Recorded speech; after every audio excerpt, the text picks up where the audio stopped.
नमस्कार, मैं आरवी सिंह यादव और आप देख रहे हैं मेरा YouTube channel RV Singh Yadav editor.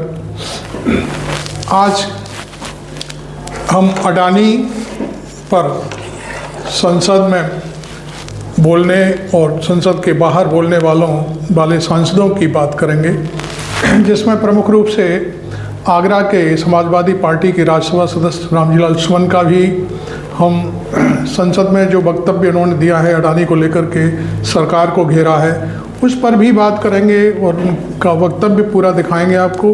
तो पहले हम आपको ले चलते हैं, राहुल गांधी ने जो सवाल उठाया है अडानी अंबानी की जांच को लेकर के।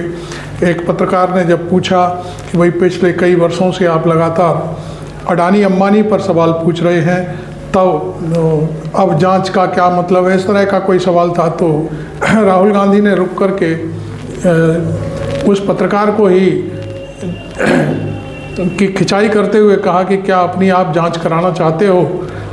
तो एक बार तो वो ठिठक गया, फिर लेकिन उन्होंने क्लियर किया कि ऐसे ही मोदी जी अडानी की जांच नहीं करा सकते, क्योंकि अडानी की जांच कराने का मतलब बनता है कि वो खुद की अपनी जांच कराएंगे। इसलिए अब इस बात का, इस प्रश्न का कोई मतलब नहीं है, लेकिन हम इस मामले को उठाते रहेंगे, चूकेंगे नहीं कभी। तो पहले हम राहुल गांधी का एक ये बयान सुनवा देते हैं आपको, और उनका काफिला जो कल संभल जा रहा था उसको जहां पुलिस ने रोका वो भी हम आपके सामने रखेंगे, उसे भी दिखाने जा रहे हैं। तो पहले राहुल गांधी का, उसके बाद रामजी लक्ष्मण का ये काफिला देखते हुए रामजी लक्ष्मण का वक्तव्य हम संसद में सुनेंगे। सुनिए। राहुल जी, आप मानव श्रृंखला बनाया आज आपने, आप अपना ही इन्वेस्टिगेशन कराओगे? कभी आप करा सकते हो अपना इन्वेस्टिगेशन? इसलिए नहीं होगा। मोदी जी अडानी जी का इन्वेस्टिगेशन नहीं करा सकते, क्योंकि अगर वो कराएंगे तो वो अपना ही इन्वेस्टिगेशन कराएंगे। तो बड़ी बात राहुल गांधी ने यहाँ पे कह दी है कि इन्वेस्टिगेशन नहीं कराना चाहते हैं। मोदी और अडानी एक है, दो नहीं है, एक है। तो देखिए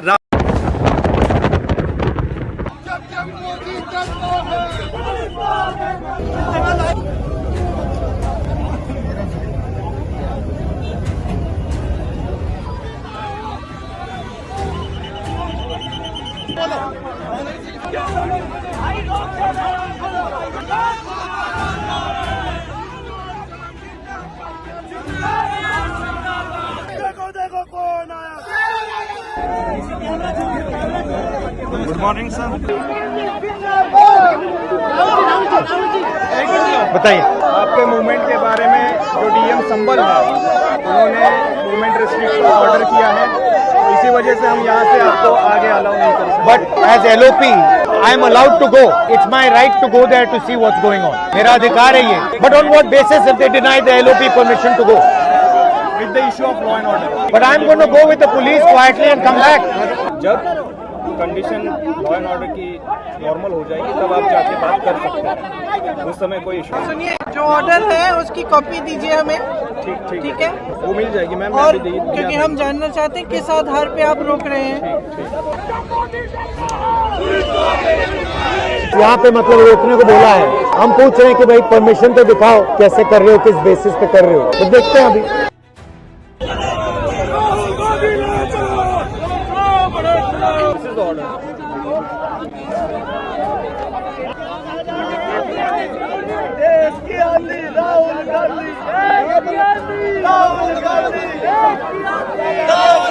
Order says that you are planning to go to Sambal and that they should keep a strict eye on what your movements are and not allow you to go beyond the border. जनपद की सीमा पे ही रोकना है, तो जनपद की सीमा तो है नहीं है। This is the border of Ghaziabad. Border Sambhal, लेकिन गाजियाबाद का ऑर्डर है संबल का। This is address to Ghaziabad. अब हमने उनसे परमिशन मांगा है कि अगर हम दो लोग उनकी गाड़ी में बैठकर उन्हीं के साथ जाएं और बाकी कोई नहीं आए तो वो अलाउ करेंगे कि नहीं, तो वो पता करने गए।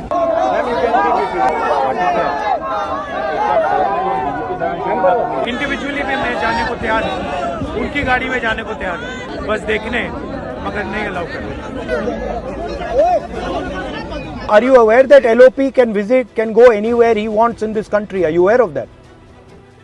No, I know, sir. I know, sir. तो आप लिख के भेज दो sir, we get it examined also and we'll let you know, sir. तो आप पता करिए अपने डीएम साहब से, आप पता करके हमें जवाब दीजिए। concerned, and जी जी जवाब दीजिएगा हमें। Just now spoke to DGP. He told if you are not, he is telling law and order issues. Law and order issues are, I am ready to cooperate with you. I am alone. I will go in your car, in your vehicle with your police people, and allow me. That also they are not allowing. अभी allow नहीं किया जाएगा, but 6 तारीख के बाद 6 तारीख के बाद तो you giving me a commitment है 6 के बाद विल गो, मतलब ऑन 6 to 7 ओके 6 के बाद जब भी आप परमिशन के लिए अप्लाई करेंगे तब होगा। अब हमें परमिशन के लिए अप्लाई जो भी आपका प्रोटोकॉल आता है संभल जाने की कोशिश कर रहे हैं, पुलिस मना कर रही है, अलाउ नहीं कर रही है। एज एलओपी मेरा अधिकार बनता है कि मैं जा सकता हूं, अकेला जाने को तैयार हूं, पुलिस के साथ जाने को तैयार हूं। ये कॉन्स्टिट्यूशन के खिलाफ है। हम सिर्फ संभल जाना चाहते हैं, देखना चाहते हैं वहाँ क्या हुआ। नया हिंदुस्तान है, कॉन्स्टिट्यूशन को खत्म करने का हिंदुस्तान है, अंबेडकर जी के कॉन्स्टिट्यूशन को खत्म करने का हिंदुस्तान है, मगर हम लड़ते रहेंगे। धन्यवाद।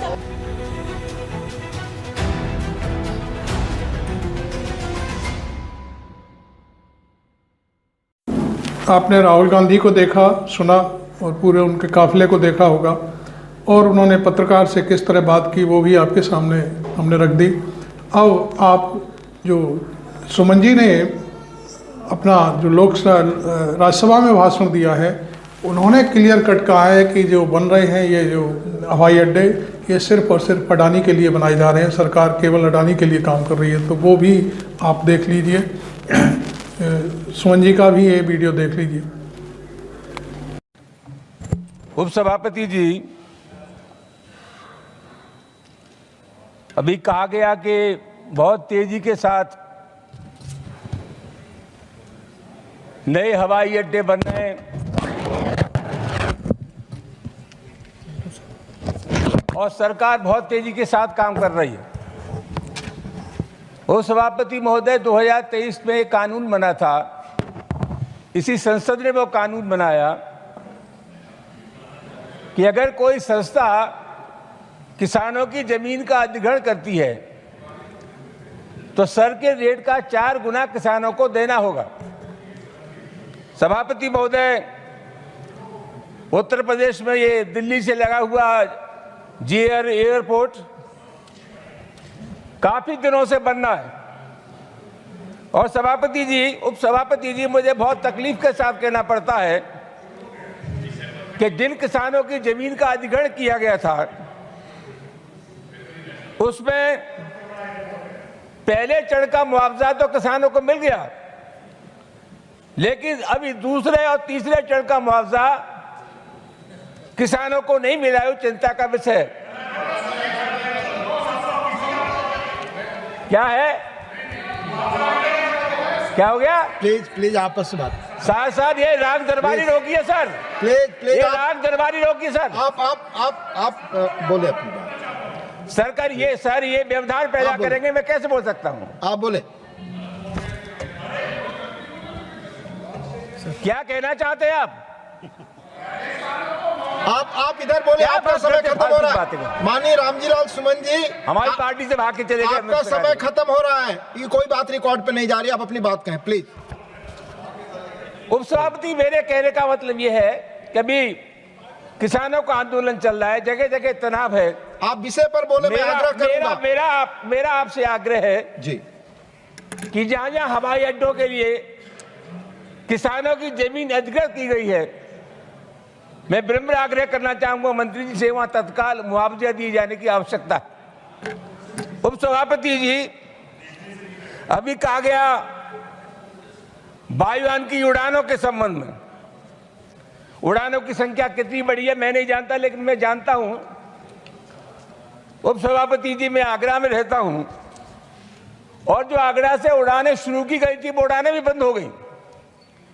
भोपाल की उड़ान बंद हो गई, लखनऊ की उड़ान बंद हो गई, और जिन उड़ानों को शुरू किया जाना था, अहमदाबाद में कपड़े का काम होता है, तमाम लोग अहमदाबाद जाना चाहते हैं, वहाँ अहमदाबाद के लिए उड़ान की आवश्यकता है, लेकिन वो उड़ानें शुरू नहीं हुई हैं। तो मेरा आपके मार्फत निवेदन ये है सभापति जी कि जहाँ जहाँ उड़ानों की आवश्यकता है वहां और नई उड़ानें शुरू करने की आवश्यकता है और जो उड़ानें बंद हो गई हैं उनकी समीक्षा की जाए और नई उड़ानें शुरू की जाए।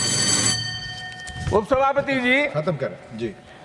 मैं आपसे आपके माध्यम से आग्रह करना चाहूंगा कि ये सरकार, आपका समय पूरा हो गया, सर मैं 2 मिनट खत्म कर रहा हूं सर। नहीं 2 मिनट नहीं, आपके 3 मिनट सर खत्म कर रहा हूं, प्लीज खत्म करें। अंतिम लाइन। सर मैं आपके मार्फत आग्रह कर रहा हूं कि ये सरकार बहुत तेजी से हवाई अड्डे बना रही है, ये उतनी तेजी से हवाई अड्डों को बेच रही है। सरकार सरकारी उपक्रमों को धड़ल्ले से बेच रही है। या ये जल्दबाजी इसलिए तो नहीं है कि उन्होंने अडानी से करार कर रखा हो, हम हवाई अड्डे बना करके आप विषय पर बोले वही रिकॉर्ड पे जाएगा। आप रूल्स जानते हैं। सभापति मैं दूसरे व्यक्ति को कॉल कर रहा हूँ, आपका समय खत्म हो गया। आपको ये वीडियो कैसा लगा ज़रूर बताएं, दिखाएं और अपनी एडवाइस भी लिखें हमें, और आप कहाँ से देख रहे हैं ये भी ज़रूर बताएं। Thank you very much. मैं आरबी सिंह यादव।